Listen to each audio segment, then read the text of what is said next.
you ready to branch out, to take a leap of faith, to love yourself and others fully? Then let go of whatever no longer serves you to take action now on Get Rooted Radio with Erica Gifford Mills, living it up, loving it up, and letting it go. Erica will energize and excite you to power up your passionate dream that sets your soul on fire. With Erica's E3 approach, equipping, empowering, and enlightening yourself so you can be yourself for yourself. Get ready and get rooted to live a life without regrets, without what ifs, without should haves, and especially without empty feelings from a life unexplored. This hit show helps you build powerful and intentional roots to live it up, love it up, and let it go. Get fearlessly ready and powerfully rooted in your yes with your host, Erica Gifford Mills, and be fearless about your more and stand in your yes. Now on Get Rooted Radio.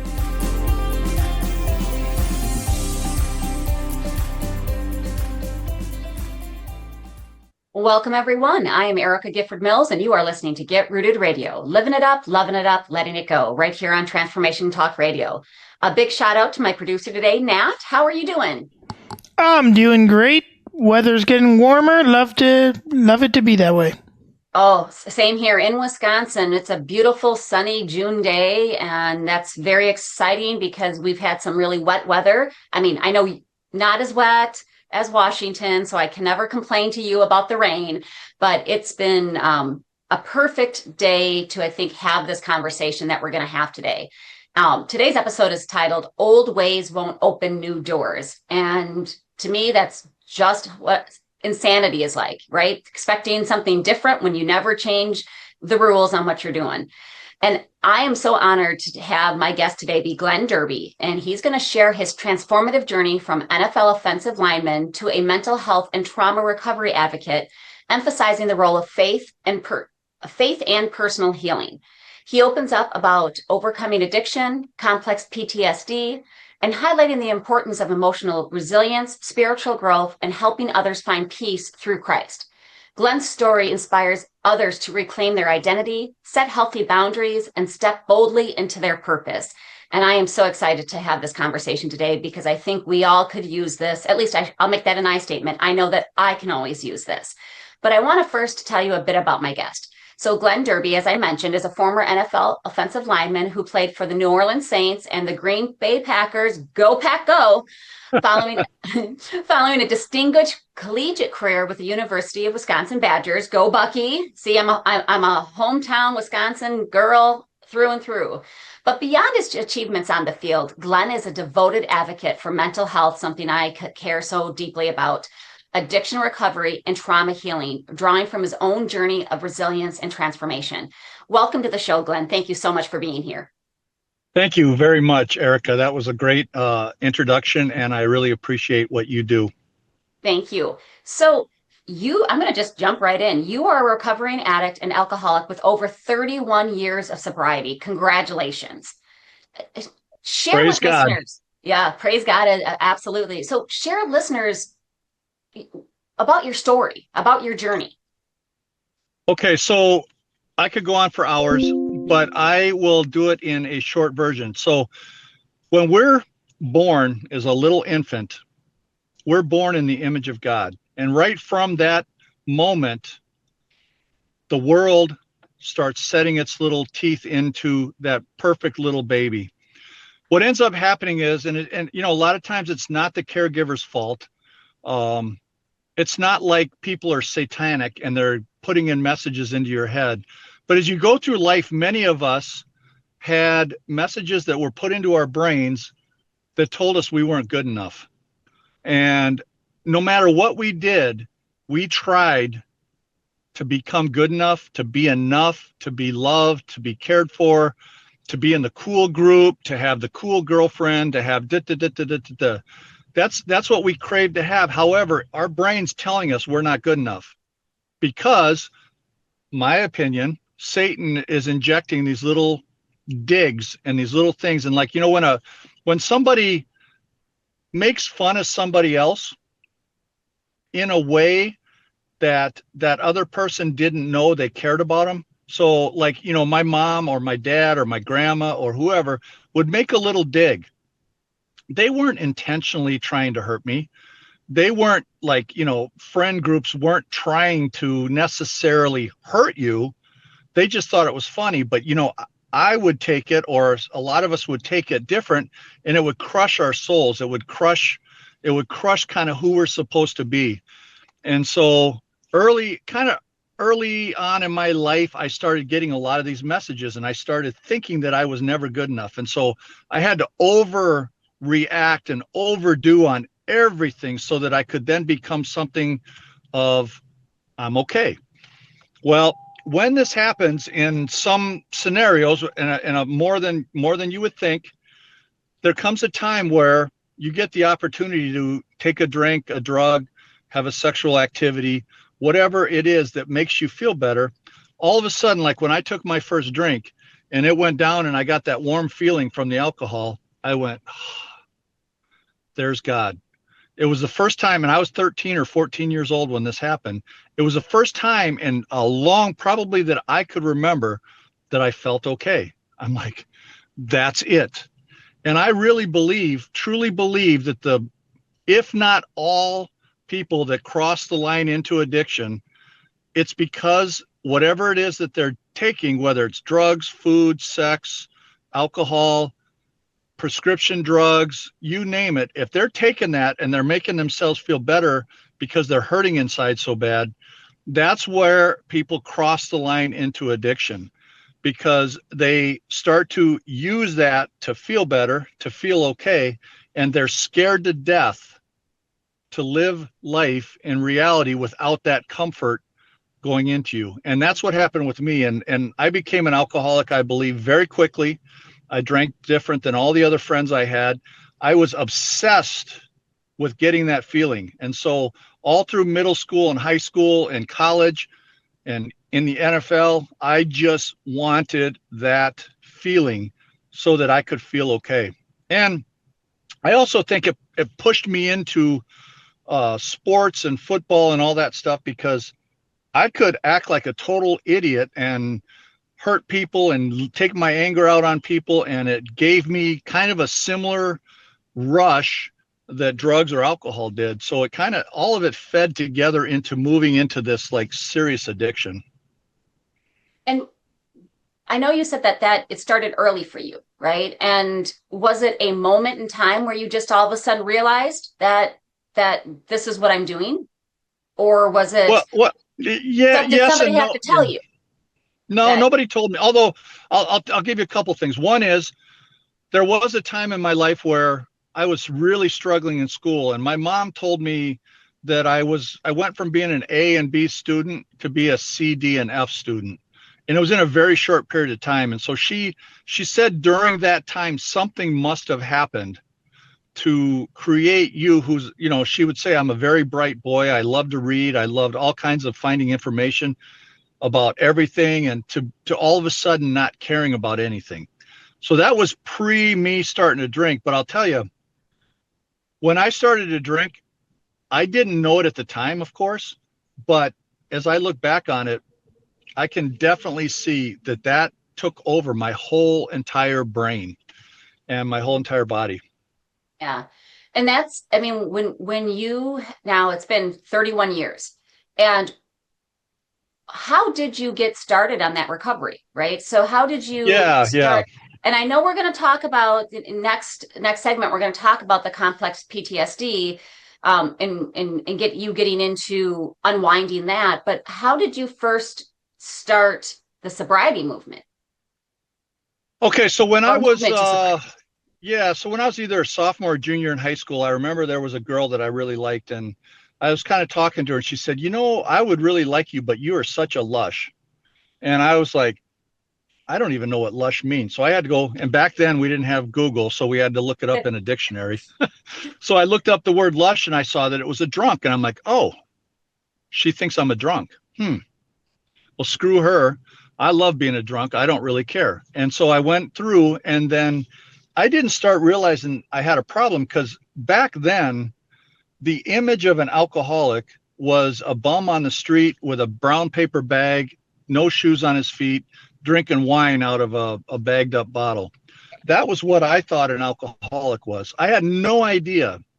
All I knew was I was miserable. I tried to commit suicide a couple times. I had a very difficult first marriage, a lot of turmoil, a lot of drinking, a lot of, drugs. And I knew there was something wrong with me. I was different than a lot of other people, but I didn't equate it to alcoholism or drug addiction. I thought I was just messed up. I thought I was just I thought there was something wrong with me. And how I got sober was my ex-wife, my first wife, came to me and said she thinks she has a cocaine problem and would like to go to treatment. I'm like, yeah, let's go to treatment. We go there. I'm like, cool. She's getting herself fixed. We're going through all the interview process, and the counselor came to me and said, hey, we got a bed for you too. And I went, what? No, I'm not the one with the problem. I'm fine. And he said, no, I think you have a pretty serious problem. And he goes, and I completely refused.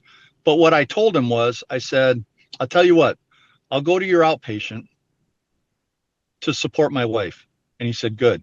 So he got me there on Monday. So I went on Monday, listened to him for a couple hours. I went to my first AA meeting, heard a lot of things that was like, just, it resonated with me. And he told me, he said, don't quit drugs, because I was taking like a ton of Percocets at the time every day. And he said, stop drinking, but don't quit the Percocets. He goes, I want you to not drink until Thursday. And so I didn't drink till Thursday, but I kept popping some pills. And on Thursday, he said, all right, we're going to get you off the drugs. He goes, you're going to go home. You're going to spend Thursday night, Friday night, Saturday night, Sunday night, all by yourself. You're going to get your house all full of water, make sure there's no alcohol. You're going to flush all the drugs you have, and you're going to get through the weekend. And it was a miserable weekend. I was curled up in a ball, sweating. I mean, detox was horrible, but I did it. And I did it just like, it was just, I'm going to do it because I wanted to prove to him that I could do it. And on Monday I went in and I said, I did it. And he goes, thank God. He goes, you're on your way. And so that was the last time I had a drink or a drug, was January 28th, 1994. That's amazing. And it's time for us to take a break, but you did something that was very hard. And I also think that you mentioned something about people that you thought a alcoholic was the person not doing anything, sitting, the homeless person drinking out of a brown paper bag. And I think that is where people don't understand that, no, there's functional alcoholics. There are people who can maintain jobs, but they still have a problem. There are people who can maintain a job, but still have a drug habit. And those are the things that we have to get over, that image, and so that we can help more people. But let's take a quick break. And when we come back, we're going to talk about complex PTSD. Before we go, Glenn, tell folks how they can connect with you. Yeah, you could go to my website, which is Glenn with two N's, glenderby.com, or I'm on Facebook. You can just go to Glenn Derby and find me. And Instagram, I'm on TikTok. Pretty much all those, I'm a almost daily poster, and I do a lot of inspirational, a lot of messages to try and help you get through your days. And I also do 1 hour VIPs for people who are looking to see if they have a problem, or see if they maybe need to get some help, and I can help them find a place to get the help that so many of us need. Yeah, thank you so much, Glenn. You're listening to Get Rooted Radio with Erica Gifford Mills. Living it up, loving it up, letting it go. Stay tuned. We'll be right back.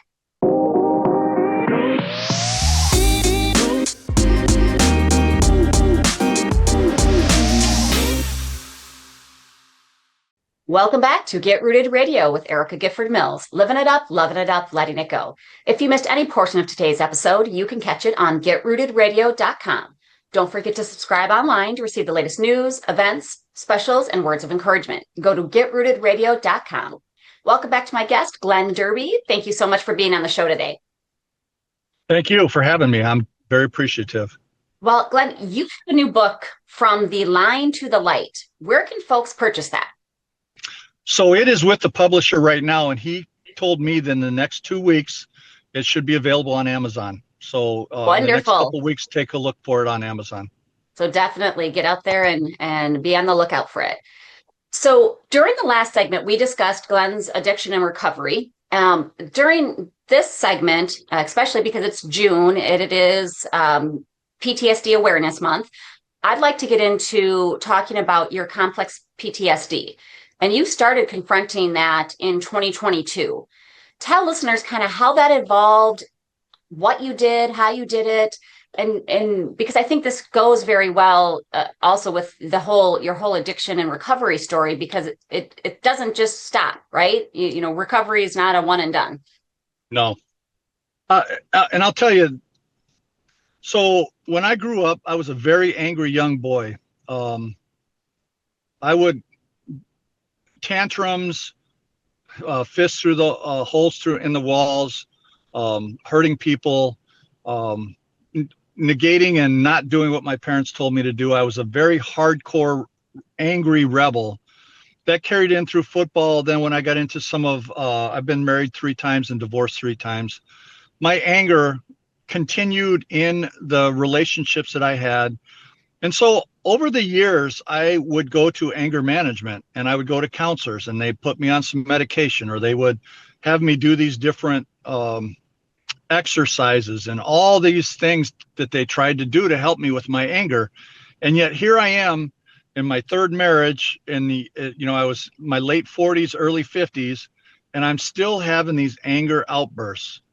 And when my 3rd wife told me that I should go to counseling to fix my anger problem, I said, I've already been to anger management. It doesn't frickin' work. I'm not going again. And she basically said, you go or I'm done. And I said, all right, I'll try it one more time. And, I got sober 31 years ago, and it's only through the grace of God. And I tell people this all the time. He wanted me around here because as far as I was concerned, I was done. So everything that's happened to me has really been through the grace of God that I find these different things. And this gentleman that I found, his name is Scott Dawley. He's a godsend to me, and also Dr. Rick Marks.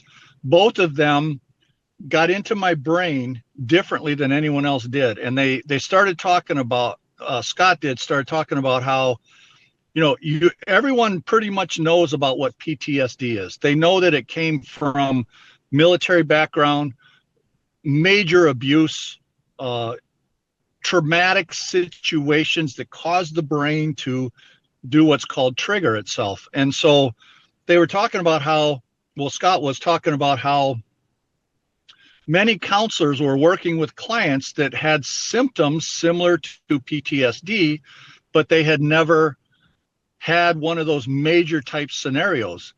And so he said they all of a sudden realized these people are getting triggered the same way they got triggered from those very, very traumatic situations. And what they found was people who have repetitive messages or repetitive trauma or abuse or whatever you want to call it, you're getting your brain fed with heavy negative messages and for a long period of time. So it's repetitive. It's been happening for a long, long time. So when I got older, and this is unconscious, this is the brain working incorrectly, I needed to find love. I needed to find someone to say that I was good enough.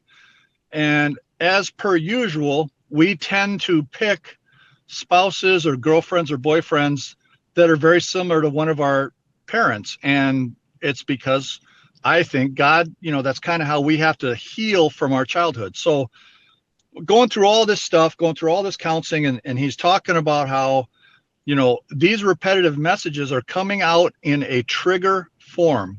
And when you get triggered, you no longer have control of your emotions. So when you have a PTSD episode, you lose control of your emotions. Same thing with this complex PTSD, because the best example I like to give is I'm sitting at the kitchen table. I'm 13 years old. I spill a glass of milk. My dad comes screaming at me, damn it, I'm going to be late for work. You're going to be late for school. When you get home, you're going to have to clean this up. You're going to be grounded, da, da, da, da, da. He's screaming at you the whole way to school. So that message gets ingrained in your brain that you're not good enough, that you're a piece of crap, and you're broken. You go home, you don't want to go home. You spend the whole day miserable. 20 years later, you're sitting at the kitchen table, you spill a coffee, your wife gives you a look, and all of a sudden you lose control and you like go, you got mad at her. You started yelling at her for saying to you, hey, why'd you spill that coffee? Or damn it, we gotta hurry up. You get triggered, and in that trigger, you lose control of your emotions.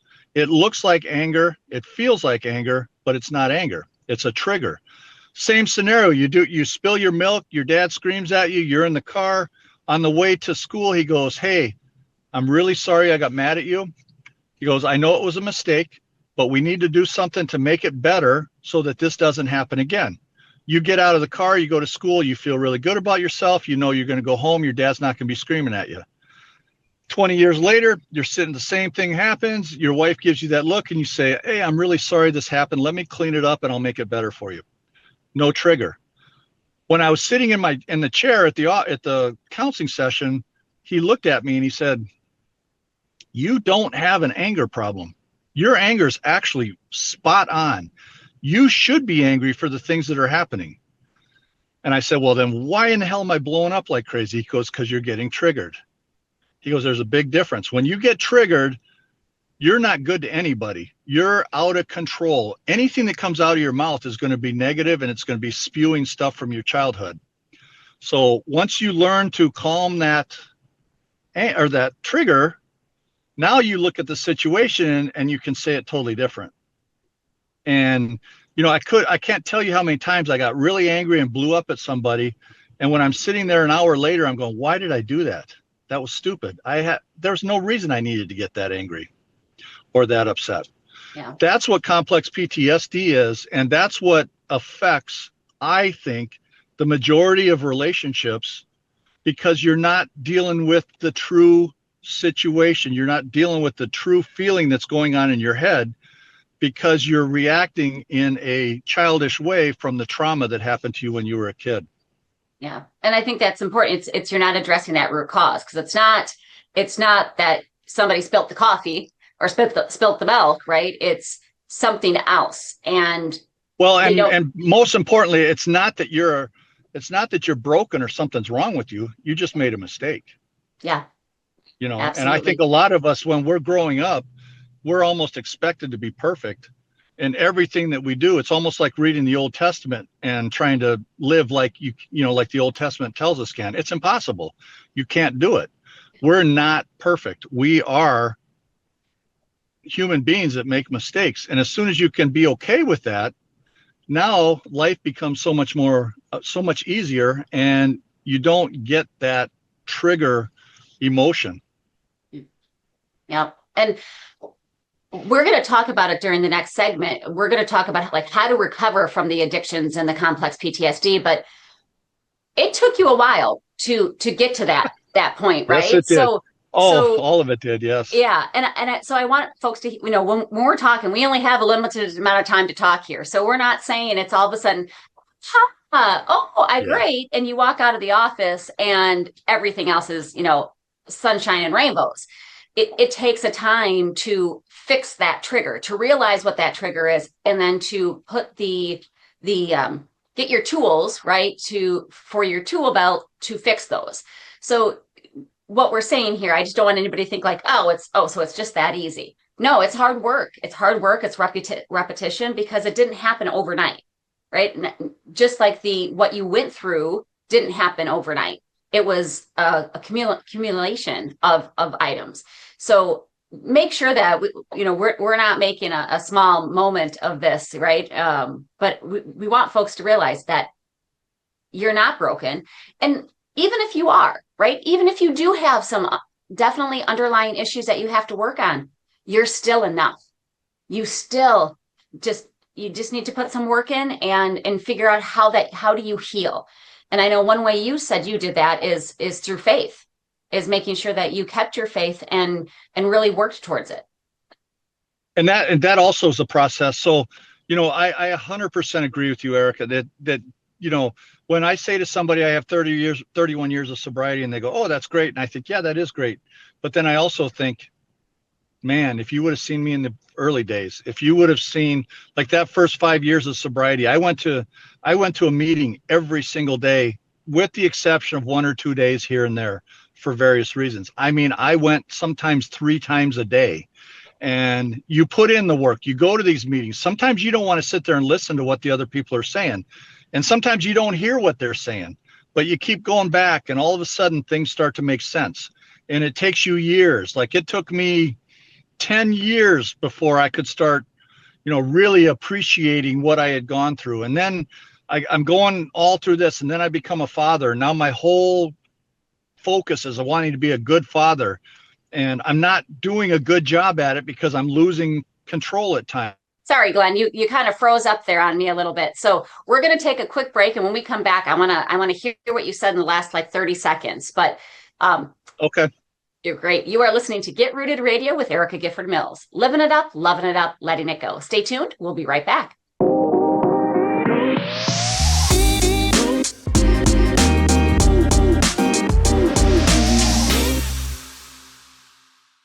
We're back on Get Rooted Radio with Erica Gifford Mills. Living it up, loving it up, letting it go.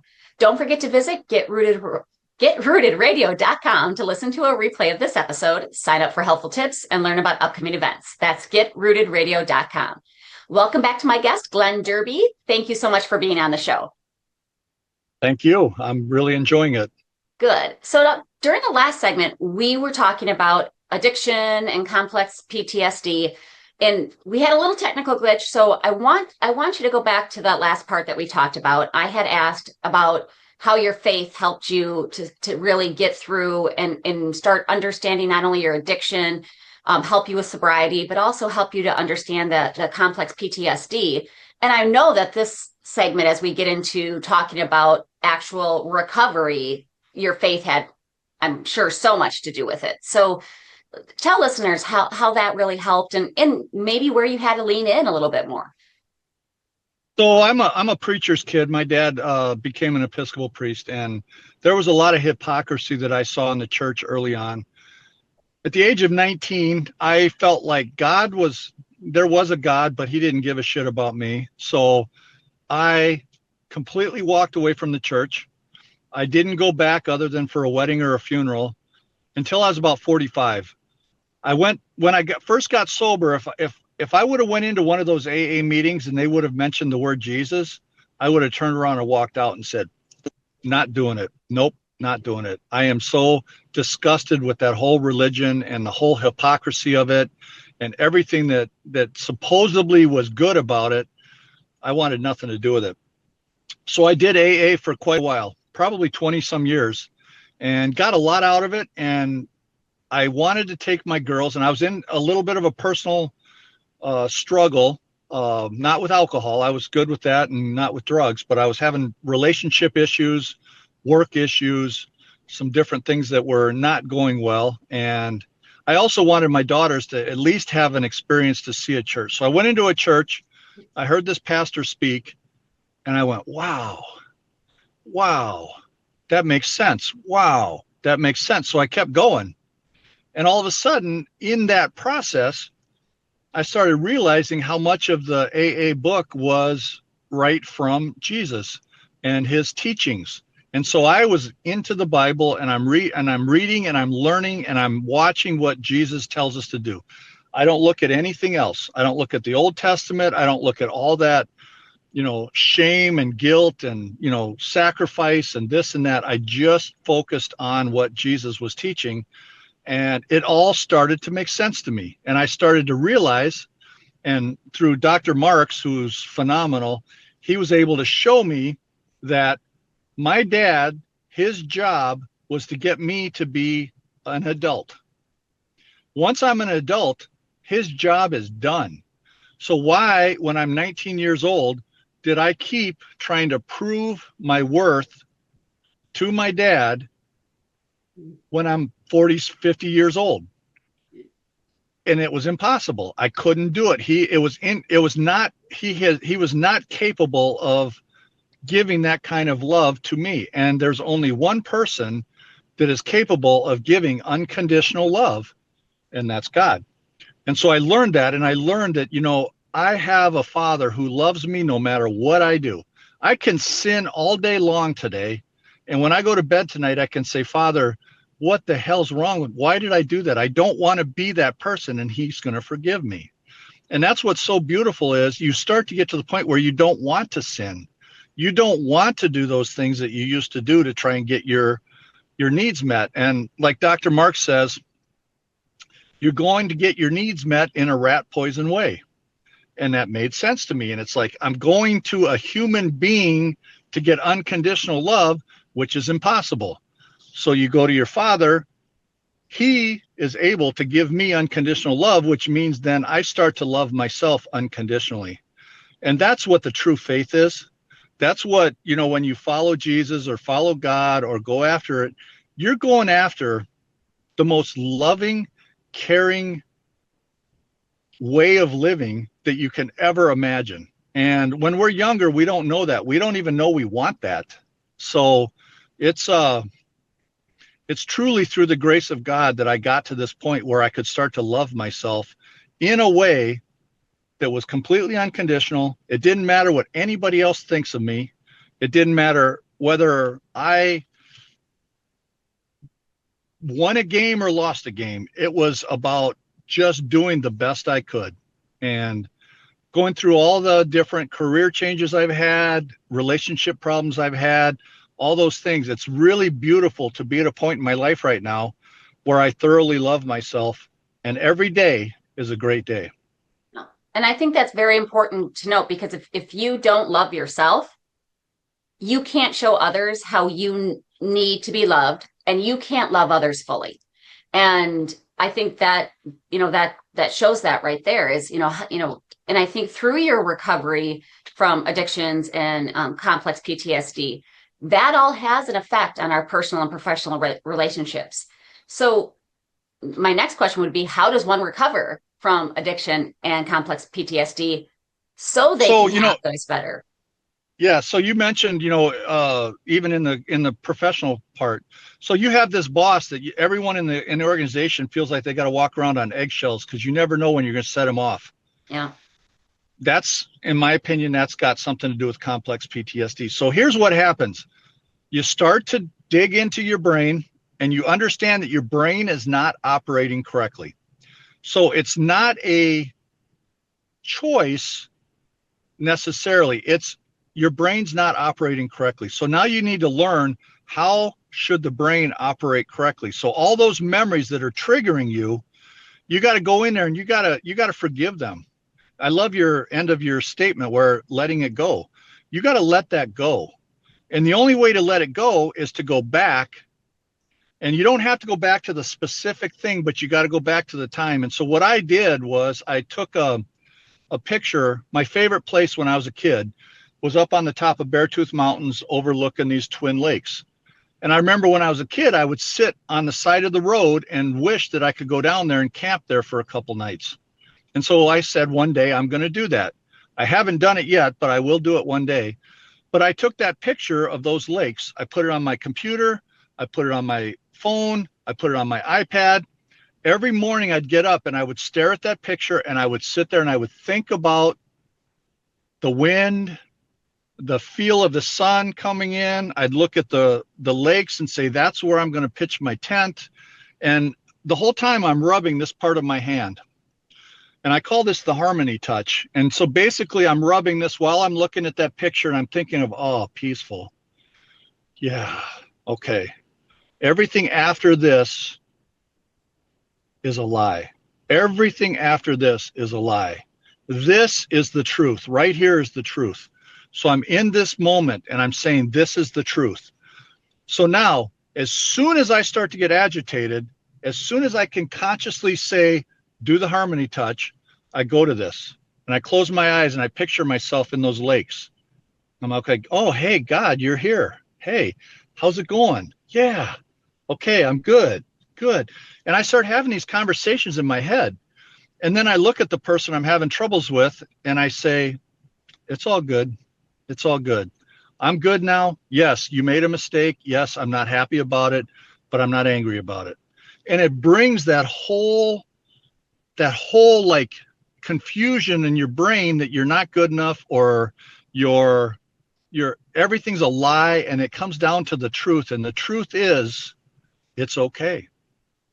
Everything's okay. There's nothing, unless you're in a crisis situation with somebody going to be dying, it's okay. And so once you start really going through that over and over in your head, and you go through it in examples with other people, and you start practicing on people that trigger you, and you realize, and I realized, I can't be in a relationship with this person because I'm getting triggered. And even when I try to calm myself, I continue to get triggered. But more importantly, I learn I don't want to be with this person. And that's a crazy thing where you're going, I love this person more than anything, but you know what? I don't trust her, and I don't want to be with her. So I am going to get out. And it's okay. And that was just like, let it go. It's okay. Things are good. And so when I do that is what I try to help as many people as possible, is learn a technique to get yourself back into that space and tell yourself it's okay.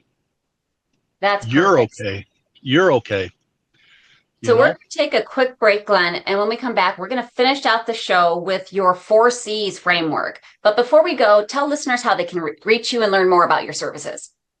I have a website at Glenn Derby, 2 N's, Glenn Derby, Derby, like Kentucky Derby, glenderby.com, or I'm also on Facebook, Instagram, and TikTok. Thank you so much. This is Get Rooted Radio with Erica Gifford Mills. Living it up, loving it up, letting it go. Stay tuned. We'll be right back.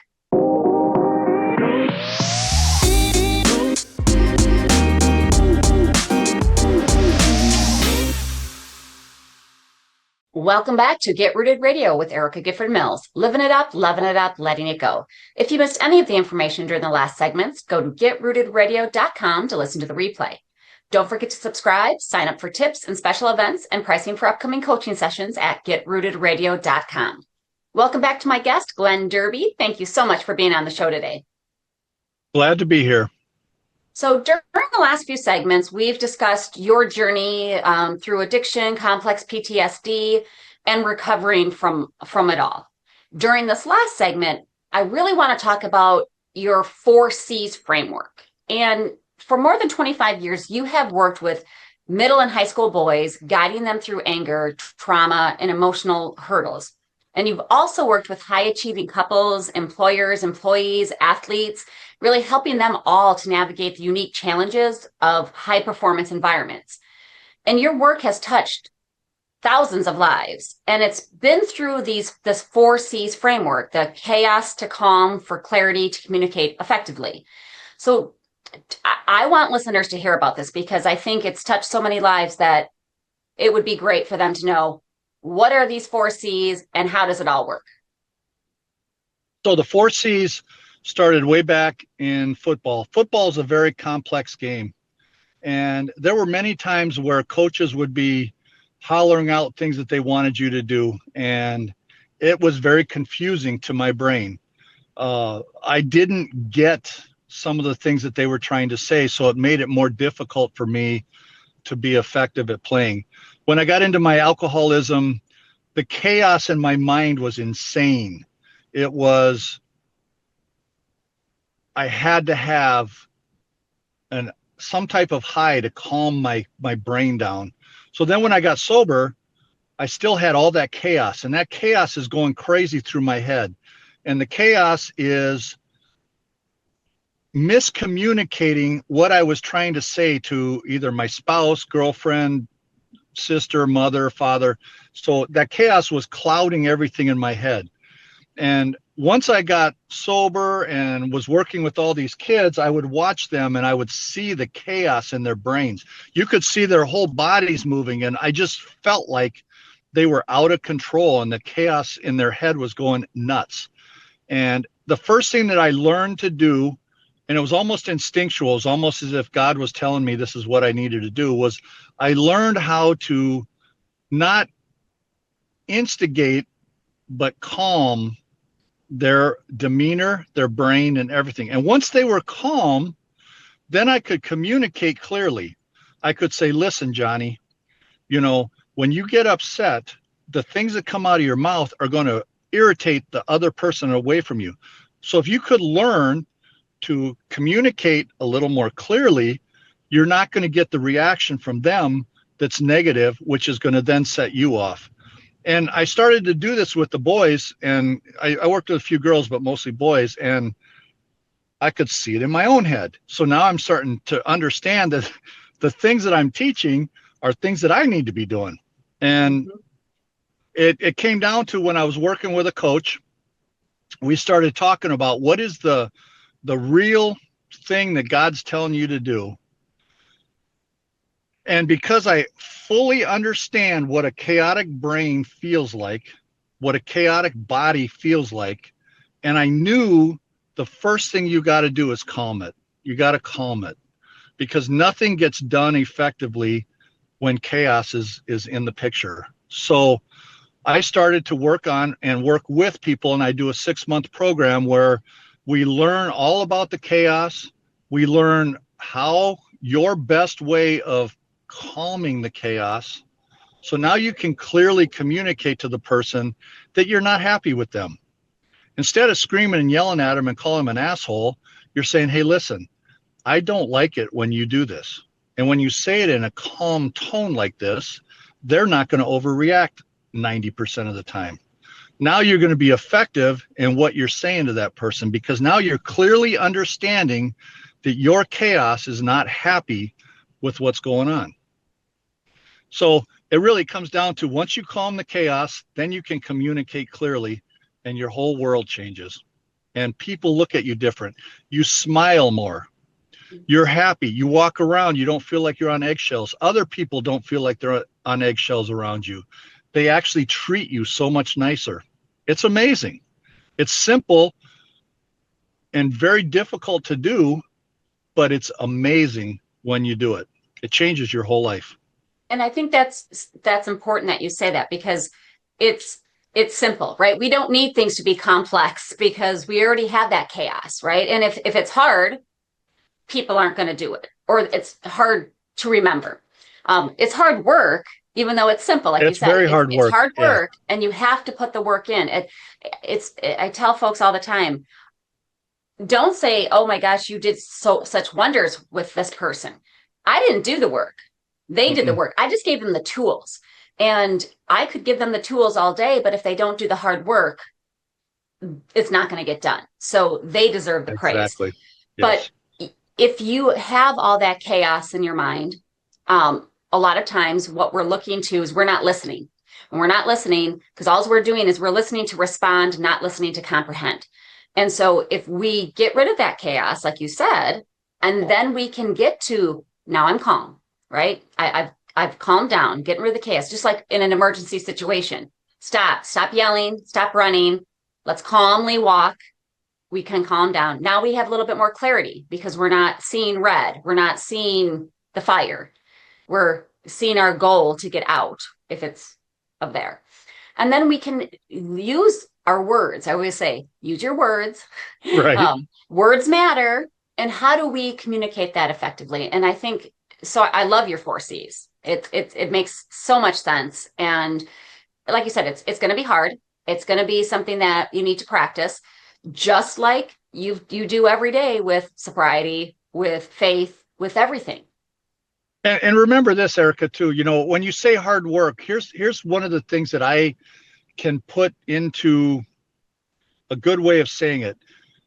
Hard work for me was when I would hit my head against the wall. In other words, I tried to get this person to understand where I was coming from. So my technique to do that was start to get louder. When she or he didn't hear me, I would say it louder, and I would say it louder. And the next thing you know, I'm screaming at them. And it's because I'm trying to get my message out to them. They're not hearing it. They don't care. That's not their message. So they're there. So I kept doing it. It's like the insanity, doing the same thing over and over, expecting different results. Just like, my saying with, about the doors. Yep. It's insanity. But the hard work comes from recognizing that God is teaching you a lesson and he's telling you to go in a different direction. But no, I love her. I want to be with her. And he's like, no, she's not good for you, but you keep going. And so that's where the hard work is to really pay attention when you're getting a lesson from God that you need to go a different direction, do it. And that's where I think my hard work came in, was recognizing and saying, oh, I hear you. I get it. Well, thank you so much, Glenn, for being on the show today. I appreciate Thank you. Yes. And I want to thank you all for tuning in to Get Rooted Radio. If you missed any part of today's episode or want to listen again, go to getrootedradio.com for the podcast. And don't forget to tune in the first and third Monday of each month at 5 p.m. Eastern, 4 p.m. Central, 2 p.m. Pacific, right here on Transformation Talk Radio. Before I sign off, ask yourself if you are living a rooted life with appropriate boundaries, and if you are being that hero of your own story. And if the answer is no, set up your free Empower Hour call with me. No charge, no obligations. Go to getrootedradio.com to find out how I can help you take action now. And if you are ready to live, love, and let go, then my award-winning book and companion workbook, The Rooted Life, Live, Love, Let Go, is for you. It's a 2025 Author of the Year finalist. You can check out the bundled deal at getrootedradio.com. Also, calling powerful women, be a co-author in the Like a Woman trilogy. It's a bold collaboration celebrating real stories of resilience, leadership, and unapologetic power. Your story really deserves to be in one of these books. I'm looking for fierce women who are ready to rise, speak up, and lead, live, and love out loud. These are not just books. It's a movement, a sisterhood, a legacy. So if you're ready to break molds, inspire others, then this is your invitation to reach out to me today. And one last personal message. If you are hurting or need help, please know the world needs you in it, and it's a better place when you are around. Don't let the hard days win. Reach out for assistance. Call or text or chat 988 Suicide and Crisis Lifeline, 24 hours a day, 7 days a week, or text HOME, HOME, to 741-741 to reach a trained crisis counselor through Crisis Text Line. Thank you for tuning in. Have an amazing day. Know that you are loved, and I'm looking forward to the next time on Get Rooted Radio with Erica Gifford Mills. Living it up, loving it up, letting it go. Goodbye, everybody. Thank you for listening to Get Rooted Radio with Erica Gifford Mills, living it up, loving it up, and letting it go. Visit getrootedradio.com if you've missed any part of this hit show, and tune in on transformationtalkradio.com to live fearlessly in your more and powerfully rooted in your unlimited yes.